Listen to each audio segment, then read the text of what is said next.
Assalamualaikum warahmatullahi wabarakatuh. Innal hamdalillah nahmaduhu wa nasta'inuhu wa nastahdihi wa nastaghfiruh wa natubu ilaihi wa natawakkalu alaihi wa na'udzu billahi min shururi anfusina wa sayyiati a'malina. May yahdihillahu fala mudilla lahu wa may yudlil fala hadiya lahu.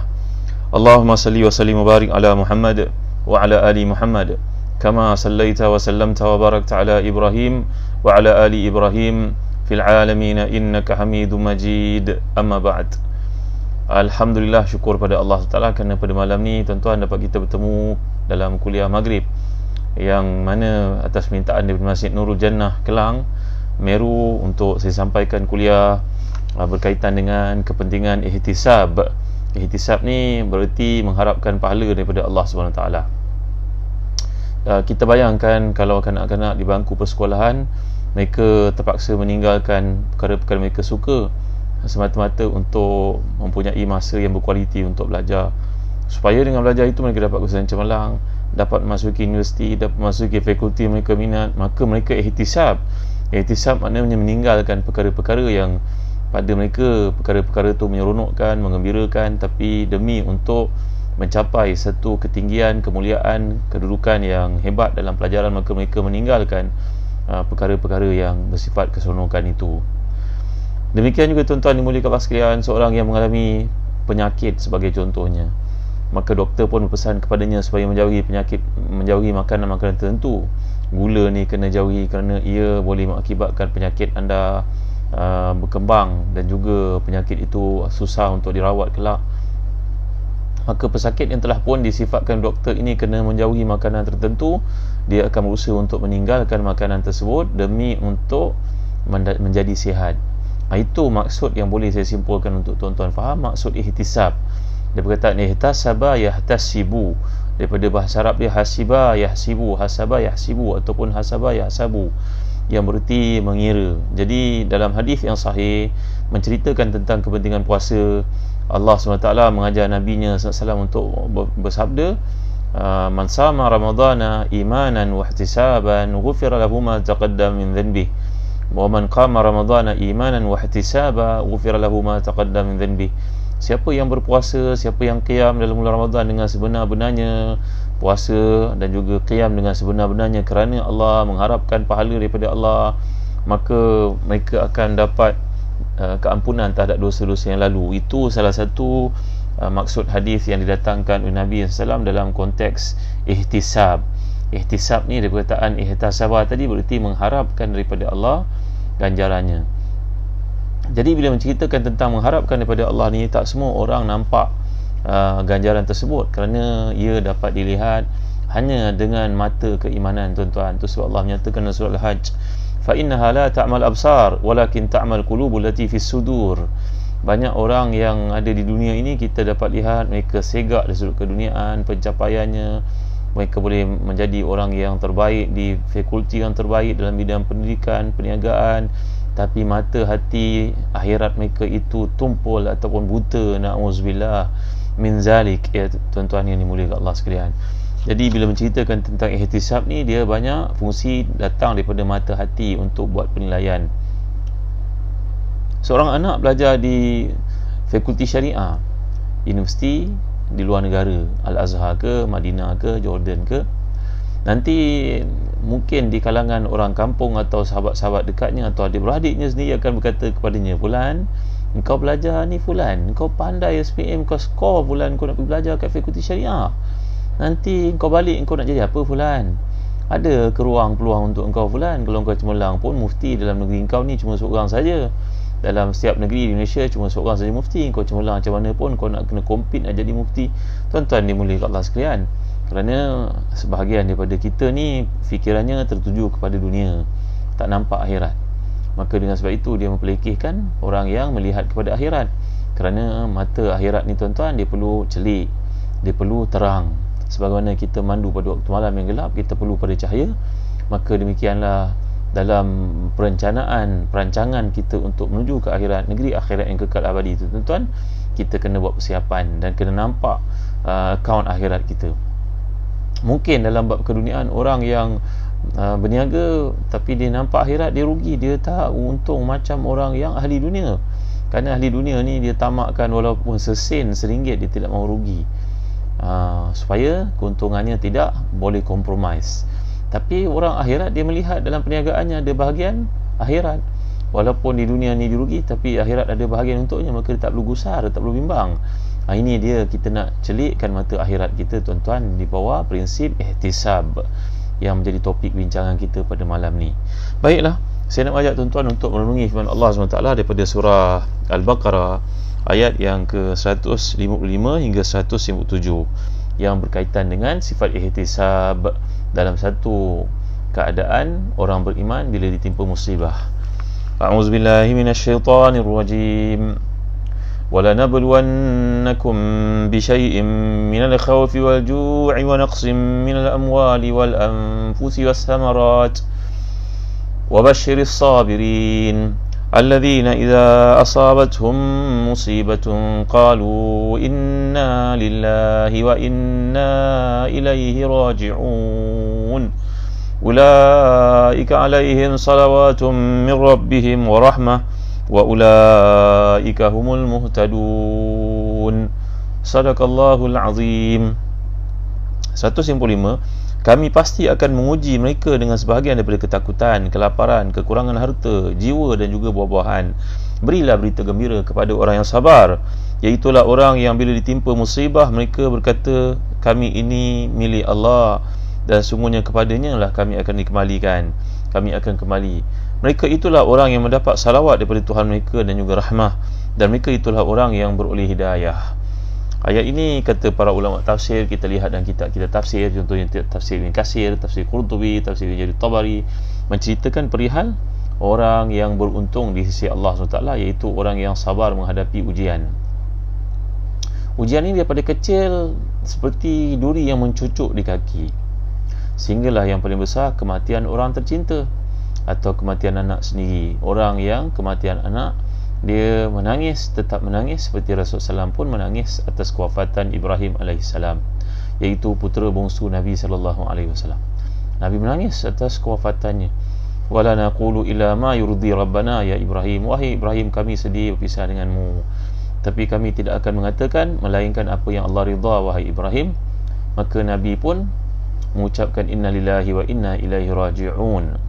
Maka sedih atas kematian yang berlaku melibatkan anak sendiri. Orang yang bersabar di atas kematian anak dan meyakini ganjaran di sisi Allah itu cukup besar, maka Allah SWT akan berfirman kepada para malaikat supaya membina untuk orang yang bersabar itu rumah dalam syurga, namanya Baitul Hamdi. Bait Al-Hamdi, rumah pujian. Kerana bila Allah tanya pada malaikatnya, apa berlaku pada fulan, aku ambil jantung hatinya, aku ambil buah hatinya, aku ambil anak disayanginya. Maka malaikat menjawab kepada Tuhannya, wahai Allah, ya Allah, dia hanya bersabar dan mengucapkan, dia tetap memujimu wahai Tuhan. Hamidaka, walaupun dia sedih wahai Tuhan, tapi dia memujimu. Maka Allah berfirman kepada para malaikatnya, binakan untuk hamba-Ku itu rumah dalam syurga, namanya Baitul Hamd, rumah pujian. Jadi setiap kita ni mengalami ujian, tuan-tuan. Ujian seperti yang digambarkan tadi, daripada kecil hatta syaukata yushakaha, walaupun duri yang mencucuk pada kaki kita pun merupakan satu penghapusan kepada dosa-dosa, dan kita kena bersabar dan minta kepada Allah SWT ganjaran. Kadang-kadang kematian orang yang penting dalam hidup, saya selalu cerita pada tuan-tuan, dan tuan-tuan pun dengar ustaz-ustaz yang lain bercerita tentang kewafatan Abu Salamah radhiyallahu anha, yang mana dia dan isterinya terpisah sejak Nabi berhijrah. Datang perintah untuk berhijrah, tapi Abu Salamah terpaksa meninggalkan isterinya yang ditahan oleh keluarga sampai setahun. Lepas setahun barulah mereka dapat bertemu kembali di Madinah. Walau bagaimanapun, selepas itu berlaku perang Badar, perang Uhud. Maka Abu Salamah terlibat sebagai seorang tentera dalam perang Uhud. Dalam perang Uhud itu beliau telah pun cedera parah dan meninggal dunia beberapa bulan selepas peristiwa perang Uhud itu. Dan beliau termasuk di kalangan syuhada Uhud kerana luka yang dialami daripada perang Uhud. Tapi sebelum wafatnya, dia pernah belajar daripada Rasulullah SAW satu doa yang penting, doa ditimpa musibah. Saya yakin tuan-tuan dah mengamalkannya. Ingat ke tidak tuan-tuan? Dalam hadis yang banyak riwayat Ahmad, Muslim dan sebagainya, Nabi menganjurkan untuk kita baca kalau ditimpa musibah, inna lillahi wa inna ilaihi raji'un, Allahumma ajurni fi musibati wa akhlif li khairan minha. Yang maksud, kami milik Allah, kepadanya kami akan kembali. Ya Allah, berilah aku ganjaran atas musibah yang berlaku ni dan gantikan untukku sesuatu yang lebih baik daripada ujian yang menimpa ini.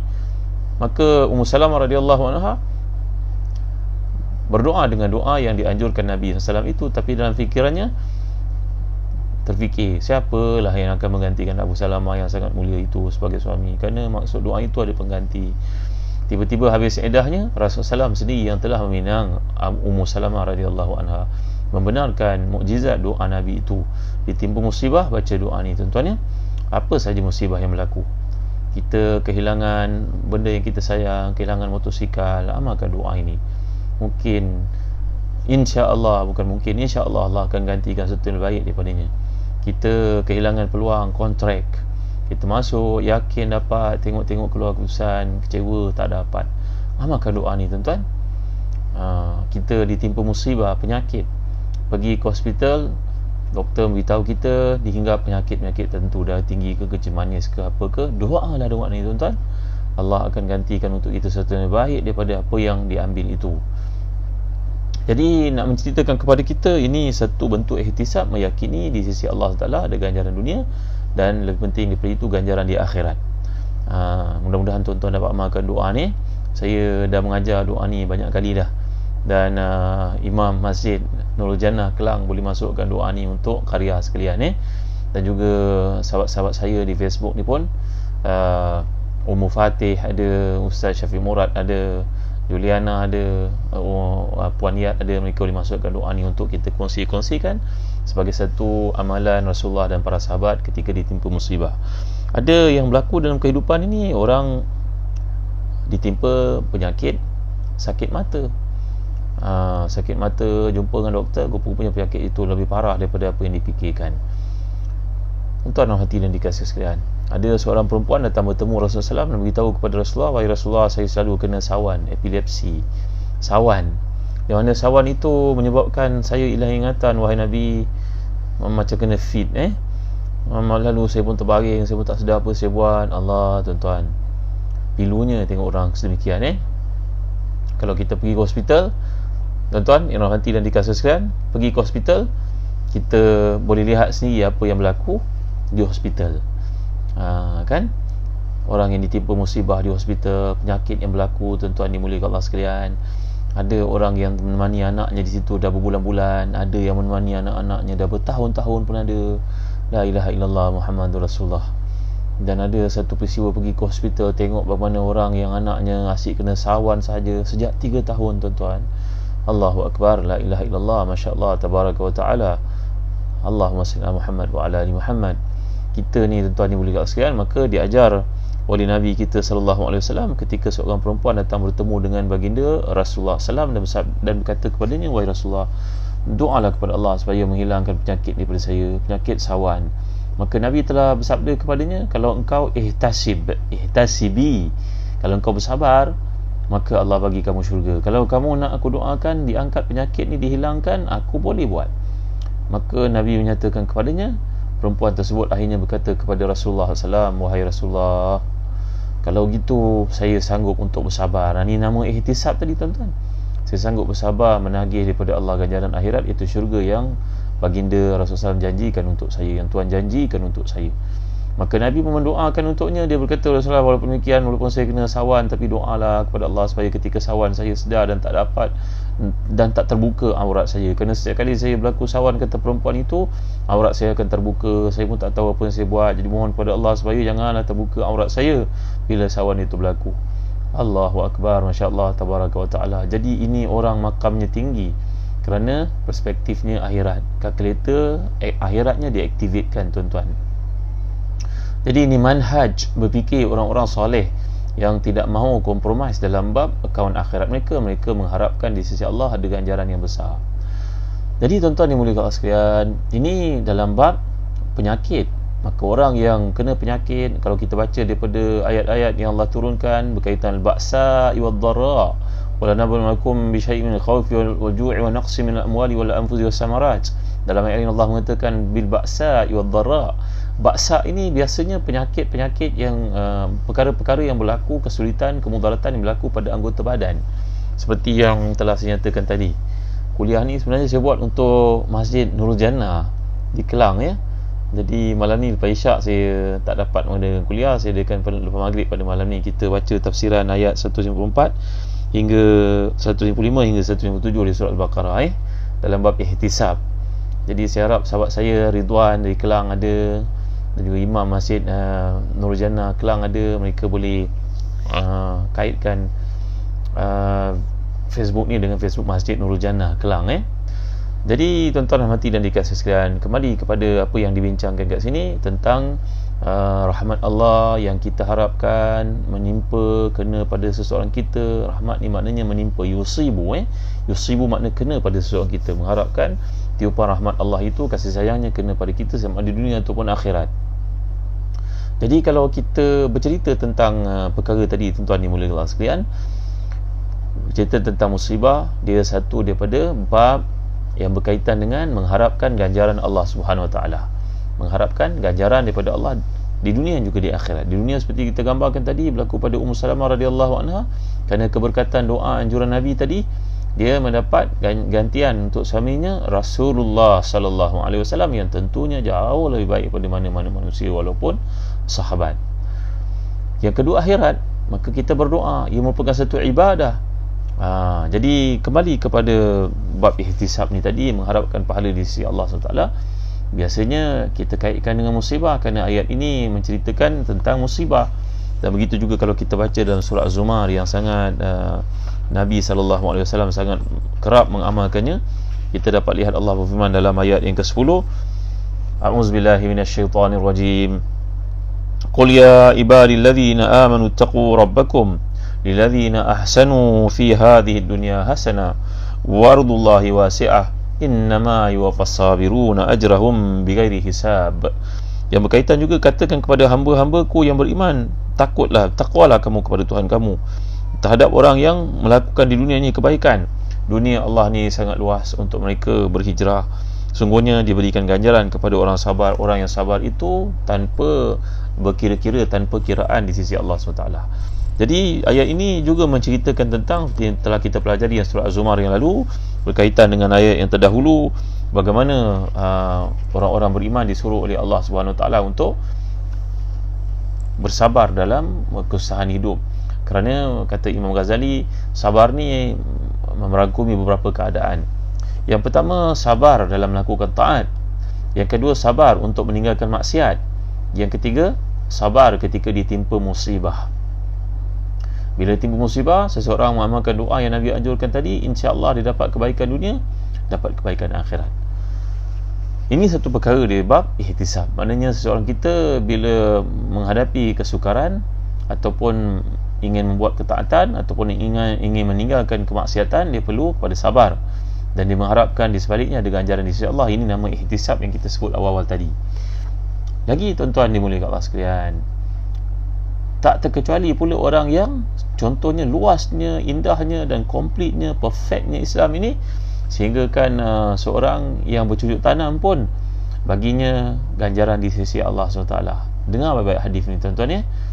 Ma min muslim yaghrisu gharsan aw yaza'u zar'an fayakulu minhu insanun aw tayrun aw bahimatun illa kana bihi sadaqah. Dalam hadis sahih Nabi SAW sabda, hadis riwayat Bukhari, tiada seorang pun yang bercucuk tanam lalu dengan apa yang ditanamnya itu dimakan oleh manusia, dimakan oleh burung, dimakan oleh binatang, melainkan baginya dalam setiap apa yang dimakan itu merupakan sedekah di sisi Allah SWT. Jadi mereka yang bercucuk tanam pokok durian apa? Durian musangking, yang bercucuk tanam pokok manggis, pokok apa lagi, pokok cempedak, pokok rambutan, dimakan monyet, dimakan binatang, dimakan musang, dimakan manusia, budak balik sekolah ambil, semuanya merupakan sedekah di sisi Allah, tuan-tuan. Ini juga merupakan satu bab ihtisab. Jadi jangan kita berputus asa daripada rahmat Allah SWT. Kita buat satu benda mengharapkan bukan saja untuk kita, malahan apa sahaja yang datang makan merupakan pahala untuk kita di sisi Allah SWT. Ya Allah, hebatnya Islam, Masya Allah, Tabaraka wa Ta'ala. subhanallah, maka janganlah kita berhenti tanam, tuan-tuan ya. Seorang sahabat Nabi yang terkemuka namanya Abu Darda radhiyallahu anhu, dilihat menanam pokok, usianya sudah tua. Maka sahabat-sahabat, anak-anak sahabat yang muda bertanya kepadanya, wahai pak cik, begitu agaknya ya, wahai Abu Darda, sahabat Rasulullah SAW. Gelaran kepada sahabat Nabi ni mereka panggil, wahai sahabat Rasulullah. Satu kemuliaan, satu keunggulan lah panggilan wahai sahabat Rasulullah, tuan menanam pokok sedangkan tuan sudah tua. Buat apa tanam pokok? Bukan tuan dapat makan pun. Dalam hadis menjelaskan bahawa menanam pokok ni satu ibadah. Bahkan kalau kiamat berlaku sekalipun, wa fi yadi ahadikum fasila falyaghin sata'an an yaghrisha ay an yaghrisha falyaghisha. Kalau seorang itu di tangannya ada benih untuk ditanam, tiba-tiba berlaku kiamat, hiruk pikuk kelam kabutnya kiamat, gunung dipecahkan menjadi seperti kal-ihnil manfush, seperti kapas yang berterbangan, di tangan kamu ada benih untuk ditanam, maka jangan bertangguh, tanam. Kerana dengan apa yang kamu lakukan itu bukan pahala di sisi Allah SWT. Ini juga satu bab ihtisab. Wahai petani, wahai pekebun, walaupun anda menanam pokok di samping dunia yang anda dapat, anda jual sayur, anda memberi makan kepada binatang, walaupun dimakan oleh ulat sekalipun, ini merupakan sedekah di sisi Allah SWT. Masya Allah, tabaraka wa ta'ala, subhanallah, Masya Allah. Ada seorang yang saleh yang berkata, saya tanam pokok rambutan untuk anak-anak saya pun tak tahu saya makan atau tidak, usia dah 70-an dapat beli tanam pokok anak-anak untuk anak-anak makan. Ini orang kata boleh berbuah dalam masa 3-4 tahun. Baru nak berbuah, monyet datang serang. Baru nak buah, musang datang makan. Baru nak berbuah, budak-budak sekolah lalu situ, petik pula, walaupun baru putik-putik buah rambutan saja. Allahu Akbar, la ilaha illallah. Dan hati tu memang geram, tuan, geram. Belum sampai kita rasa binatang atau manusia yang sedang meratahnya. Jangan putus asa, tuan, teruskan. Ini hari untuk mereka, akan datang hari untuk anak-anak kita, insya-Allah. Yang penting baik sangka kepada Allah Subhanahu Wa Taala. Harapkan daripada Allah Taala kebaikan-kebaikan adalah apa yang kita lakukan. Kerana ini namanya ihtisab, tuan-tuan dimuliakan Allah sekalian. Dalam satu peristiwa ketika Nabi kita sallallahu alaihi wasallam ni berita gembira kepada mereka yang berternak pula, usahawan tani, ternak. Ketika Rasulullah nak berhijrah, datanglah beberapa orang Arab Badui yang mereka ni duduk kat kawasan pedalaman. Mereka ni merupakan ketua-ketua kabilah. Mereka ni punya unta, mereka masuk Islam tapi belum bersedia untuk berhijrah kerana banyaknya komitmen. Mereka datang bertemu dengan Rasulullah, wahai Rasulullah, kami nak berhijrah tapi kami punya unta, kami punya keluarga, kami punya kawasan di tempat-tempat ini. Maka Rasulullah SAW telah bersabda kepada mereka, la yadurukum walau kana wara'al bahr. Tidak akan menimbulkan masalah untuk kamu oleh kerana kamu tak berhijrah, kamu tak mampu nak berhijrah, kamu tetap mengeluarkan zakat. Nabi bertanya kepada mereka, ya, adakah kamu mengeluarkan zakat binatang-binatang ternak ini? Jawapan mereka, ya wahai Rasulullah, kami keluarkan zakat ternakan ini. Maka Nabi SAW berkata, bersabda kepada mereka, la yaduruka walau kana wara'al bahri. Yang maksud, tidak jadi masalah untuk kamu walaupun daripada seberang lautan. Berarti kat sini mereka tak dapat berhijrah dengan Nabi SAW, tetapi mereka telah pun menunaikan hak, kewajipan, tanggungjawab terhadap ternakan itu dengan mengeluarkan zakat perniagaan. Maka di sisi Allah SWT mereka punya kedudukan yang sama dengan orang berhijrah. Ini khusus untuk orang-orang yang berniaga haiwan ternak. Allahu Akbar, Masya Allah, tabaraka wa ta'ala. Islam ini cantik, tuan-tuan. Kita kadang-kadang melihat anak-anak waktu peperiksaan, semua orang risau kalau melihat anaknya tak dapat skor straight A. Padahal Allah Ta'ala menjadikan kita ni punya peluang banyak, tuan-tuan ni boleh katakan. Abjad ni ada banyak, bukan A, B, C, D saja, lebih daripada itu. Tapi kadang-kadang segelintir daripada kita menyangkakan hanya kejayaan itu diukur dengan huruf A saja, terlupa B itu pun baik, C itu pun baik lagi. Ya, maka tuan-tuan ni boleh Allah sekalian, saya kongsi dengan tuan-tuan satu pengalaman ya. Di Tawau ada ramai pendakwa. Seorang pendakwa ni bercerita dengan saya, dia dah berdakwah di Tawau ni lebih 30 tahun, ramai orang masuk Islam dengannya.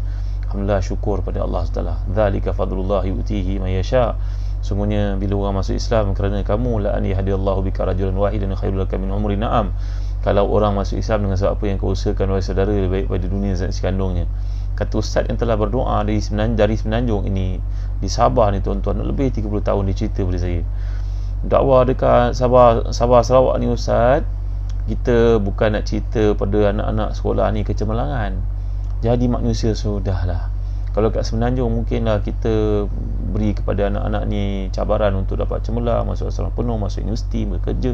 Tak, di Sabah Sarawak ni makan pakai pun tak cukup. Ustaz, kadang-kadang tak mustahil kita melihat budak itu memakai baju abangnya. Kita pun tahu kan ada video yang disebar kan. Pernah tengok tak video ni? Orang-orang Masjid Nurul Jannah pernah tengok tak? Video seorang guru rotan anak muridnya kerana selalu datang lambat. Sehinggalah satu hari dia terfikir, kenapa budak ni datang lambat. Dia pun pergi cek latar belakang anak ini, di mana duduknya. Rupa-rupanya rumahnya sangat zuhud, sederhana. Di rumah ibunya dengan abangnya, 2 orang anak ataupun lebih. Tunggu abangnya balik di sekolah, bergegas mak dia tanggalkan baju di hadapan rumah, pakaikan dia pula dengan baju abangnya yang berpeluh-peluh itu. Dia berlari pula pergi ke Suratus sebab dia datang lambat pada sesi petang. Barulah cikgu tu nangis, dia sedih melihat budak ni tak pernah cerita pun kekurangan yang dialami olehnya. Tu nak cerita kat Sabah Sarawak, Ustaz. Kata sahabat dia mulia pendakwah terkemuka di Sabah ni. Beliau pun cerita niat pengajaran tuan ni mungkin betul, mungkin tak pernah betul, tak betul. Ustaz ni cerita mungkin sesuai, mungkin tak sesuai untuk kita, maksud saya. Maka di sebuah tempat terpencil di Sabah, anak ni pergi ke sekolah, ibunya hantar, bapaknya dah meninggal dunia, jadi dia anak yatim. Budak usia 7 tahun ni darjah 1, 3 bulan yang pertama masuk sekolah tu menangis setiap hari. Ibunya dah tak larat nak tunggu. Ibunya kata, nak, kalau kau gini keadaan, mak tak boleh tunggu nak. Engkau sama ada engkau berhenti sekolah ataupun kau jangan menangis. Kalau kau menangis terus ni, mak pun tak tahan. Macam mana mak nak tunggu? Mak nak cari makan, nak cari rezeki untuk kita. Ayah engkau dah meninggal. Akhirnya anak ni pun bertegas tak mau pergi ke sekolah. 3 bulan jadi sekolah. Sekarang 20 tahun kemudian tuan-tuan, budak lelaki ni dah usia lebih kurang 30 tahun, 27 tahun. Dia memiliki beberapa buah lori untuk mengangkat kelapa sawit di Tawau, di Sandakan. Dia ada pekerja berapa puluh orang, dan dia telah menghantar ibunya untuk menaikkan ibadah haji. Tak sekolah pun. Saya tak masukkan suruh anak berhenti sekolah, bukan tuan-tuan, bukan begitu Maksud saya, kejayaan dalam hidup ni terlalu subjektif. Maka janganlah kita mengukur kejayaan ni hanya pada straight A. Anak ni tak pernah sekolah, tapi tahu cari rezeki, tahu bakti ibu kena balas, tahu kewajipan menghantar ibu pergi haji, pergi umrah dan sebagainya. Maka saya nak kembali kepada topik kita, tuan-tuan yang mulia Allah sekalian. Petani adalah satu peluang yang besar untuk dapat pahala di sisi Allah, berternak. Sehingga sahabat ini minta kepada Nabi excuse, diberi exception untuk tak perlu pergi hijrah, kerana dia punya tanggungjawab menjaga unta. Dia ada ketua kabilah, dia punya orang di bawah naungan dia di kawasan-kawasan pedalaman Badui. Maka Nabi SAW telah membenarkan untuknya dan berkata, tidak jadi mudarat kepadamu selagi kamu memberikan untuk Islam sedekah. Tanggungjawab kamu jalankan walaupun kamu tidak berada di negara umat Islam. Maksudnya mereka tidak pergi ke Madinah. Mungkin perkara ini berlaku kepada sahabat-sahabat kita, adik-beradik kita yang bekerja di luar negara. Mereka terpaksa bekerja di negara-negara yang memberi pada mereka pulangan yang baik. Kerana pulangan tersebut mereka kumpulkan duit buat masjid, bantu adik-beradik, macam-macam pahala di sisi Allah SWT. Jangan kita perkecilkan apa yang orang buat untuk Islam, tuan-tuan Jadi di sini juga merupakan satu bab ihtisab, iaitu oleh kerana engkau menyumbang untuk Islam, maka pahalamu besar. Kamu dapat ganjaran yang sama dengan orang berhijrah, kata Nabi kita SAW. Dan dalam huraian dikemukakan oleh Ibnu Hajar Asqalani dalam Fathul Bari terhadap hadis ini, yang menunjukkan kepada keluasan rahmat Allah SWT.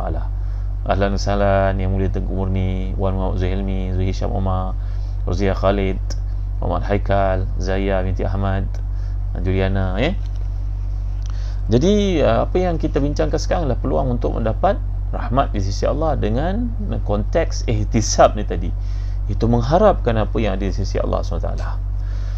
Lagi ini beberapa contoh yang saya berikan. Pertama tadi tentang kepentingan bersabar atas ujian. Ujian tu pula ada macam-macam bentuk.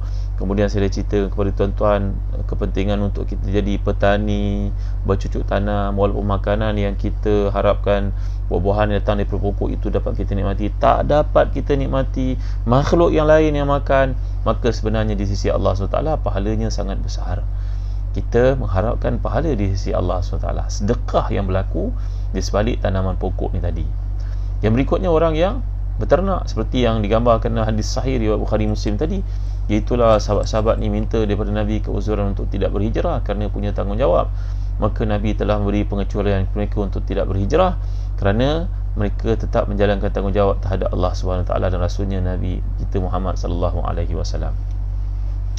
Lagi tuan-tuan dan hati dan dikasihi sekalian, Nabi kita berpesan dalam bab infak, dinar yang kau keluarkan untuk orang memerlukan, dinar yang kau keluarkan untuk kaum kerabat, dinar yang kau keluarkan untuk keluargamu, tahu tak kamu yang mana yang lebih besar ganjarannya di sisi Allah Subhanahu Wa Taala?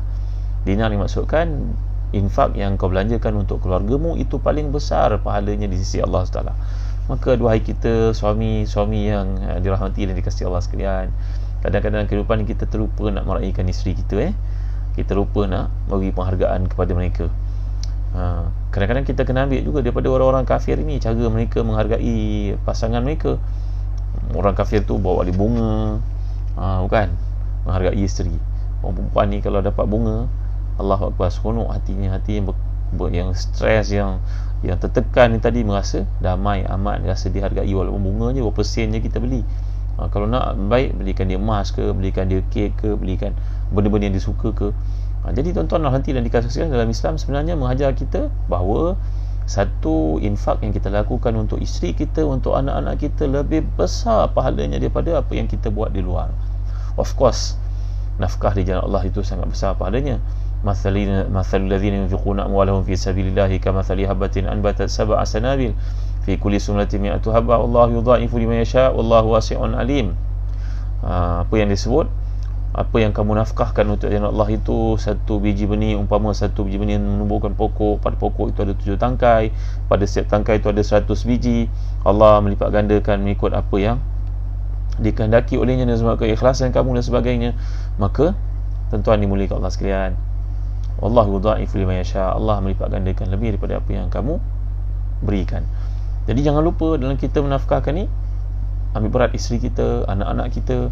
Kadang-kadang kena tegur juga. Anak-anak pergi sekolah asrama, tak bayar makan di asrama. Macam mana cerita ni tuan-tuan? Sedangkan gaji kita beribu-ribu, kadang kereta yang kita pakai, rumah yang kita duduk, tunjuk lagi kat Facebook, kat Instagram. Tapi anak kita duduk kat asrama, tak bayar pula diorang makan ni. Macam mana cerita ni tuan-tuan? Kadang terpaksa guru-guru tulis, bagi nota-nota yang tegas, bagi lembut-lembut. Kadang-kadang mungkin tak makan, untuk mengelakkan anak makan yang haram. Aduh, pedih bila terima. Apa nak jadi ni tuan-tuan? Jadi ingat ya, nafkah kepada keluarga itu sangat besar nilainya di sisi Allah SWT. Jangan kita ringankan. Termasuk dari bayaran-bayaran yang wajib untuk anak-anak kita duduk kat asrama, duit PIBG, duit asrama, bayar tuan-tuan, jangan tangguh-tangguh.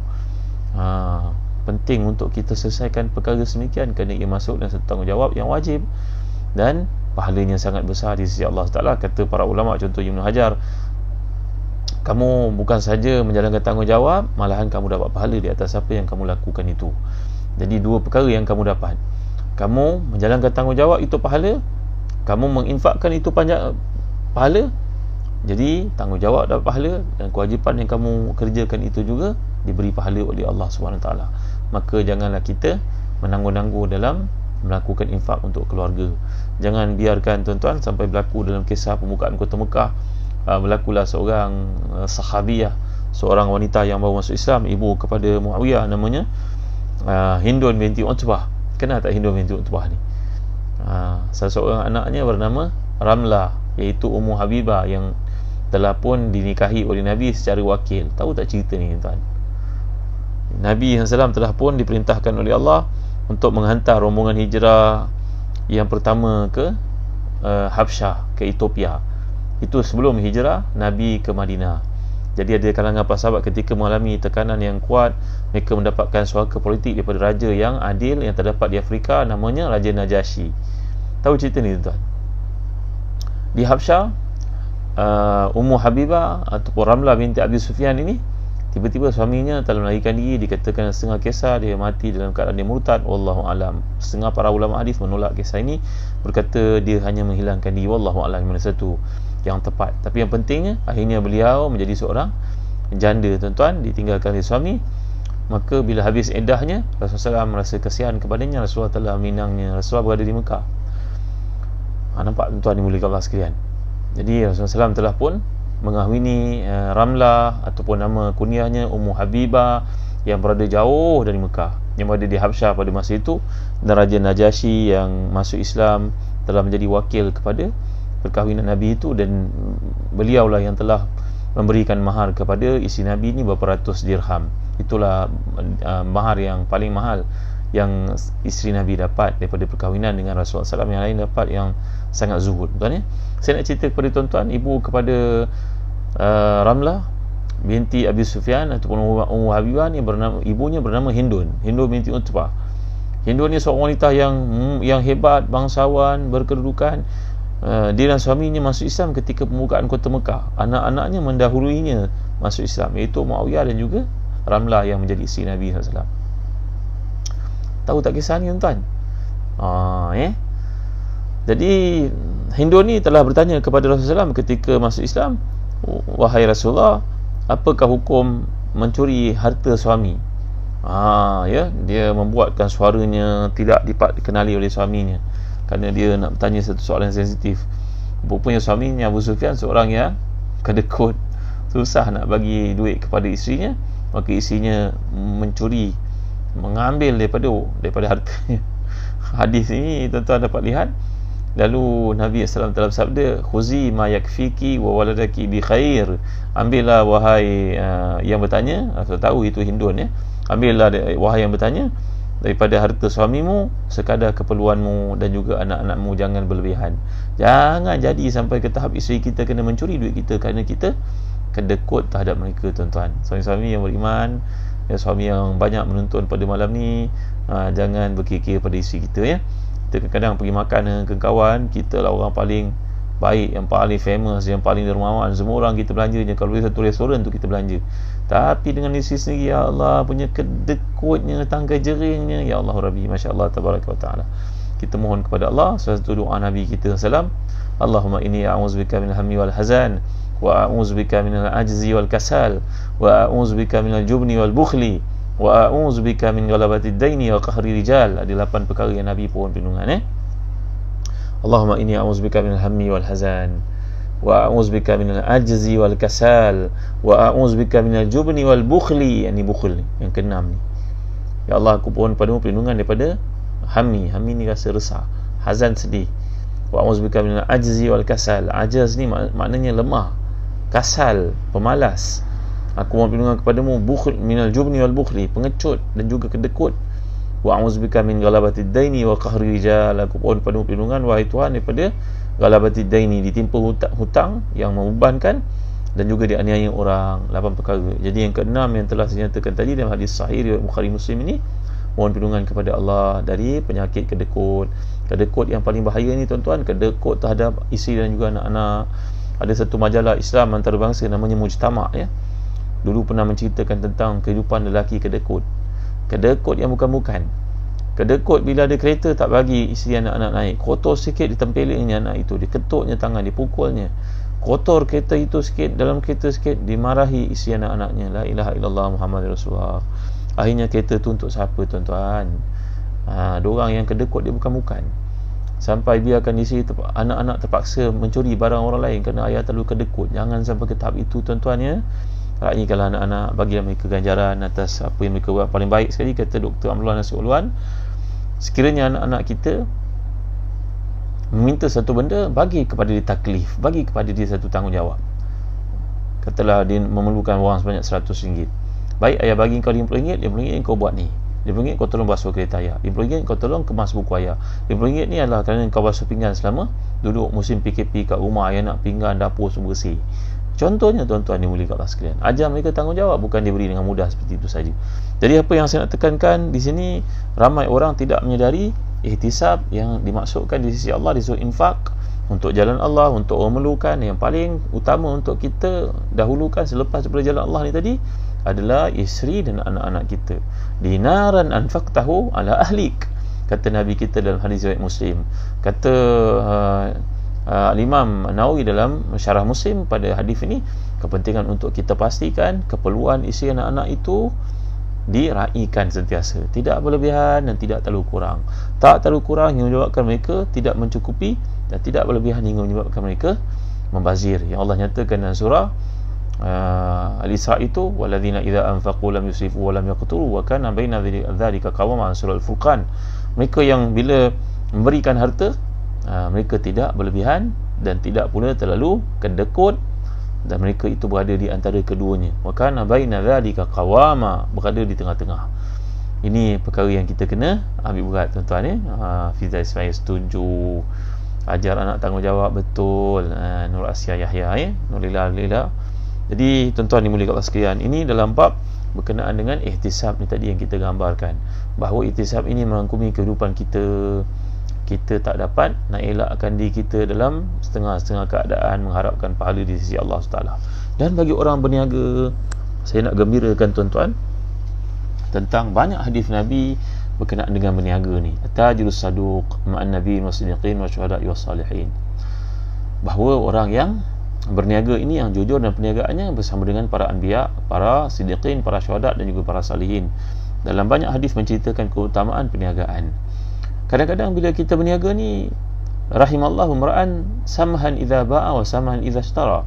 Orang yang adalah orang yang terbaik, dia berlebih kurang ketika membeli dan berlebih kurang ketika menjual. Maksudnya apa tuan-tuan? Kita berlebih kurang berarti kalau kita jual, kita lebihkan. Kalau kita beli, kita berlebih kurang dengan penjual. Jangan minta diskaun yang muka-mukaan. Kadang-kadang kita pergi ke Mekah, lihat orang beli jubah di Mekah. Kita dah tahu jubah ni nilainya kalau kat Malaysia RM150, kat Mekah harganya murah lagi. Kerana mungkin banyak supply and demand teori, kita tahu harganya murah. Kalau kita tahu harga yang selesa untuk kita beli RM80, janganlah minta diskaun sampai RM50, RM30. Tak masuk akal tuan-tuan. Ini namanya kita takut mengambil hak orang lain, sehingga menyebabkan orang lain terpaksa berbohong untuk cover kerugian yang bakal dialami kalau kita tegas dengan permintaan kita. Jadi pada-pada lah tuan-tuan, sama ada kita jadi penjual atau kita jadi pembeli, berlebih kurang. Jangan sampai nak menekan orang. Kalau kita berniaga pula, Allah turunkan ayat yang khusus, wailul mutaffifin alladzina idza iktalu 'alan nas yastawfun wa idza kaluhum aw wazanuhum yukhsirun. Orang berniaga dan pembeli ini Allah ingatkan dalam surah Al-Mutaffifin, bila dia menjual, dia nak untung lebih, ditipunya pembeli. Bila dia membeli, dia minta diskaun yang bukan-bukan sampai boleh memudaratkan pembeli. Jadi kita dalam kehidupan ni kena lihat sebagaimana contoh para sahabat ridwanullahi alaihim ajma'in tuan-tuan. Cerita tentang Jarir bin Abdullah Al-Bajali radhiyallahu anhu, selalu saya ceritakan kepada tuan-tuan. Sahabat Nabi yang handsome, yang Sayyidina Umar kata kalau engkau nak lihat wajah Yusuf alaihissalam, beginilah rupa Yusuf alaihissalam. Jarir ni sahabat Nabi yang merupakan ketua kabilah di satu tempat dari bangsa namanya, daripada kabilah namanya Al-Bajal. Maka Jarir ini dia masuk Islam 3 tahun, Nabi wafat. Sekejap saja belajarnya tuan-tuan daripada Nabi SAW.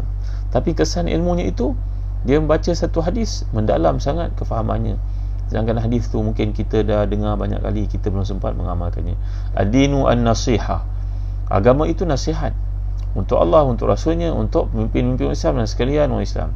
Lillahi wa rasulihi wa li'aimatil muslimin wa ammatihim.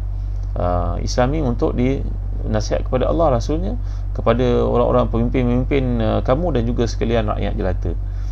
Maka Jarir bin Abdullah Al-Bajali radhiyallahu anhu kalau membeli barang, dia akan bayar lebih daripada apa yang sepatutnya, kerana takut dalam harga yang letakkan itu penjual silap letak.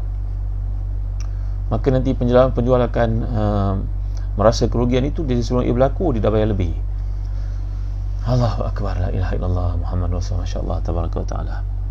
Satu hari beliau pergi ke pasar Madinah untuk membeli kuda. Kuda ni ibarat kita macam kereta yang baik lah tuan-tuan ya. Maka ketika nak beli kuda ini, dia bertanya harga yang letak itu katalah sebanyak 100 dirham, padahal harga pasarannya 300 dirham. Maka Jarir menawar kepada orang itu untuk menaikkan harga sampai kepada 300 dirham. La haula wala quwwata illa billahil aliyyil azim, masya-Allah tabaraka wa taala.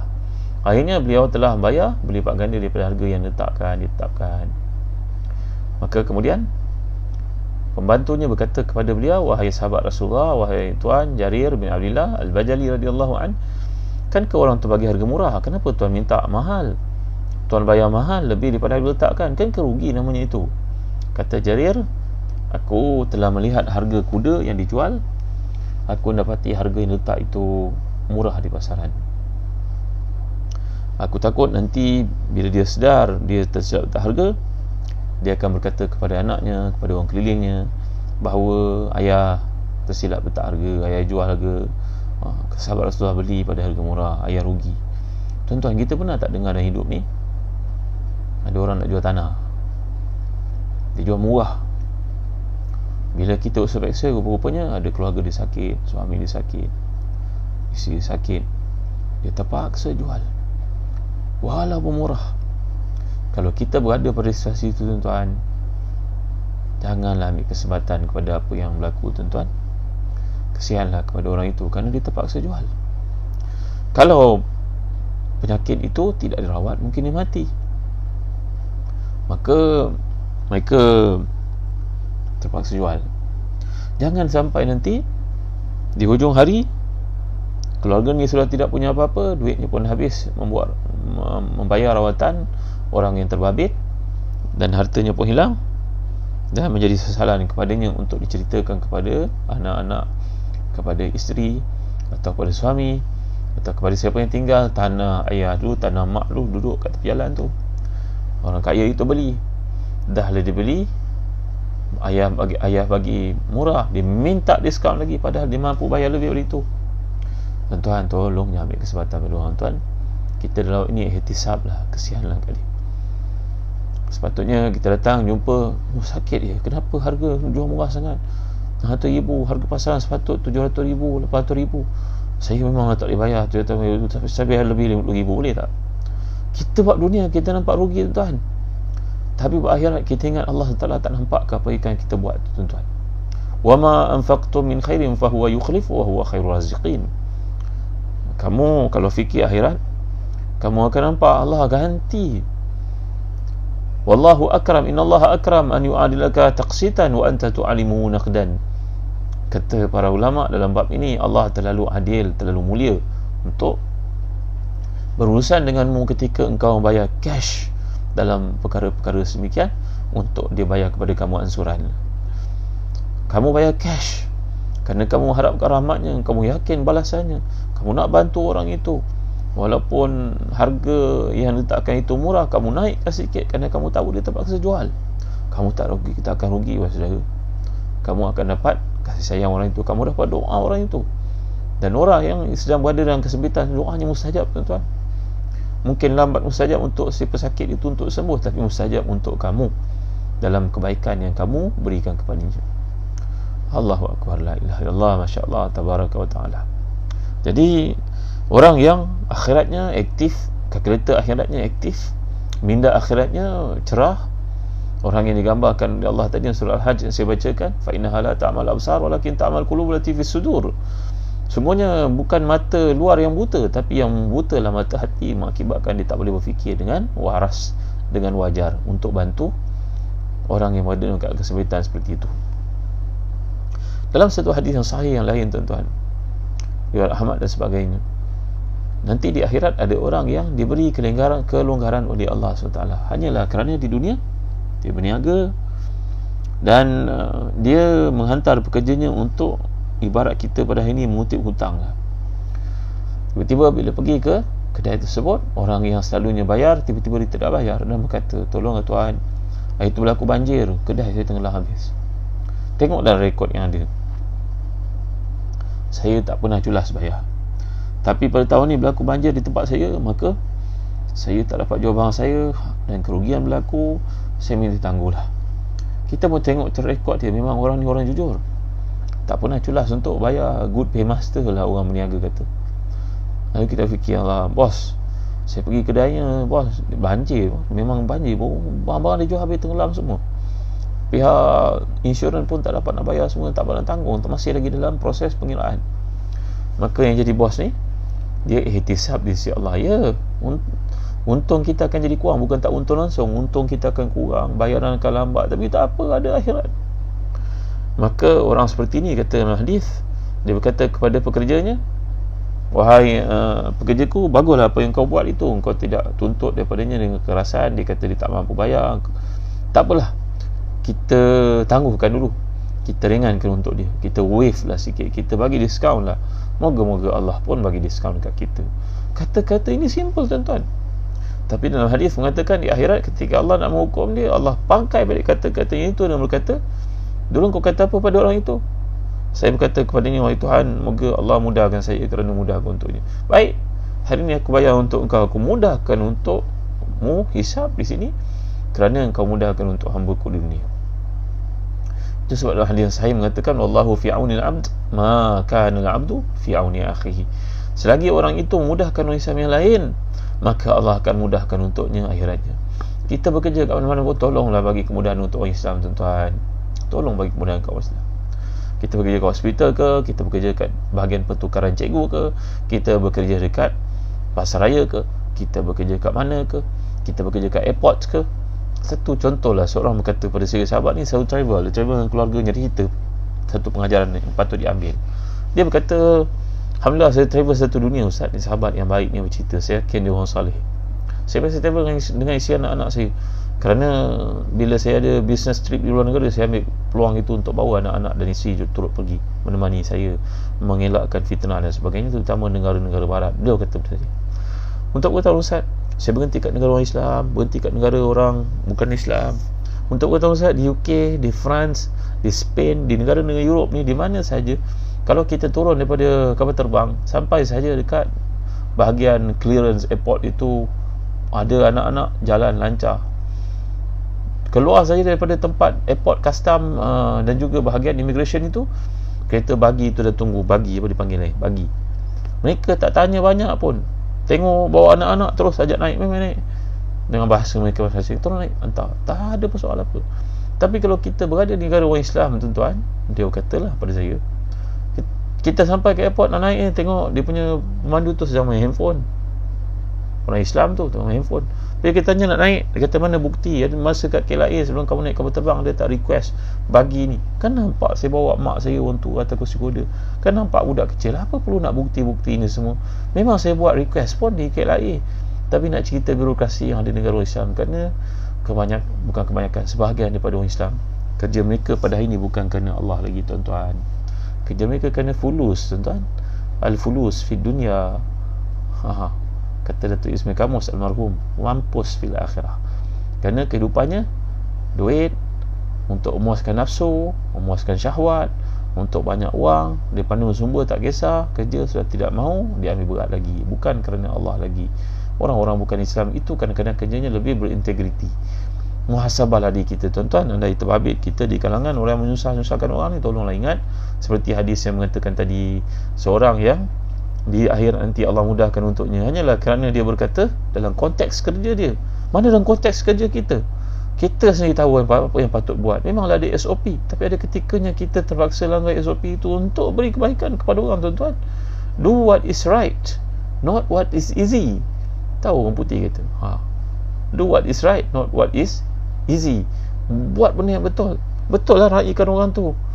Memanglah kita dari sudut betulnya kena cek, kena itu, kena ini, tapi mudahkan orang tuan-tuan. Allahu Akbar, la ilaha illallah. Kita duduk kat bahagian pertukaran guru, kenapalah susah-susah? Tak, contoh pertukaran doktor dan sebagainya, kenapalah susah-susahkan orang? Isinya kerja kat kota tinggi, suaminya kerja kat kota baru, bila nak jumpa tuan-tuan, maka mudahkanlah untuk orang lain. Jadi tuan-tuan rahmati dan dikasihkan, cukuplah setakat ni dulu untuk renungan kita pada malam ni. Dan di akhir ni, mari sama kita belajar doa yang simple, yang pendek, yang selalu saya ajar kepada tuan-tuan. Mudah-mudahan dengan doa ini kita mendapat keberkatan, kemudahan untuk melakukan ketaatan kepada Allah SWT.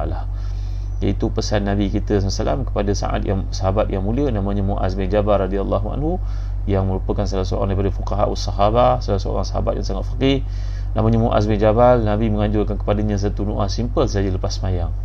Tolong amalkan. Allahumma a'inni ala zikrika wa syukrika wa husni ibadatik. Allahumma a'inni ala zikrika wa syukrika wa husni ibadatik. Ya Allah, mudahkan, ya Allah bantulah aku untuk mengingatimu. Allahumma a'inni ala zikrika wa syukrika wa husni ibadatik. Ya Allah, bantulah aku untuk mengingatimu, bersyukur padamu, memperbaiki amal salihku sentiasa kepadamu.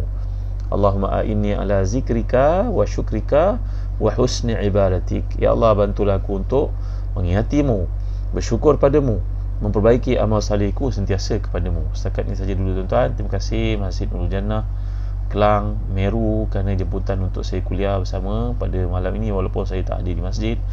Mudah-mudahan bagi tuan-tuan yang berpeluang untuk membantu Masjid Nurul Jannah untuk derma, untuk saham akhirat tuan-tuan, lihatlah pada nombor akaun Maybank yang tertera dalam poster saya di Facebook ini.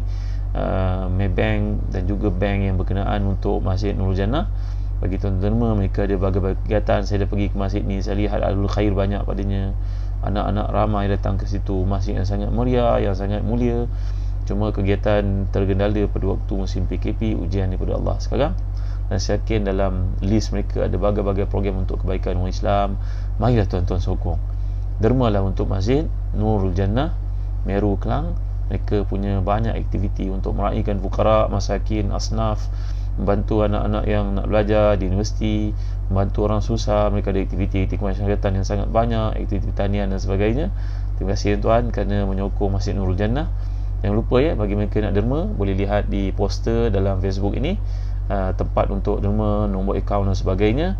Masjid Nurul Jannah Kelang memerlukan perhatian daripada tuan-tuan. Sekian daripada saya. Mari sama kita mengakhiri dengan doa. Alhamdulillah Alamin. Wassalatu wassalamu ala asyrafil anbiya'i wal mursalin Sayyidina Maulana Muhammadin wa ala alihi wa sahbihi ajma'in. Allahumma ighfir lana dhunubana wa liwalidina warhamhum kama rabbawna shighara. Allahumma ati nufusana taqwaha wa zakkiha anta khairu man zakkaha anta waliyuha wa mawlaha bi rahmatika ya arhamar rahimin. Allahumma a'inna ala dhikrika wa syukrika wa husni ibadatik. Rabbana ja'alna muqimis salah wa min dhurriyyatina rabbana wa taqabbal du'ana. Rabbana atina fid dunya hasanah wa fil akhirati hasanah wa qina azaban nar. Wa sallallahu ala sayyidina Muhammadin wa ala alihi wa sahbihi wa sallam. Alhamdulillah alamin. Terima kasih kepada Nisanul Hasanah yang masukkan doa ni tadi. Allahumma a'inni ala zikrika wa syukrika wa husni ibadatik. Abdul Aziz Abu Hasan, Khaizek, Fiza Ismail, Nur Mazura, Sarifah Zakaria, Nur Hidayah, Anis Osman, Yus Khairi, Rosna Tuani. Terima kasih semua. InsyaAllah saya akan ada kuliah tiap malam, khususnya sekarang malam ni pukul 8 maghrib, malam esok jam 9 malam insyaAllah. Saya akan adakan kuliah tafsir berterusan bagi tuan-tuan yang pertama kali hadir.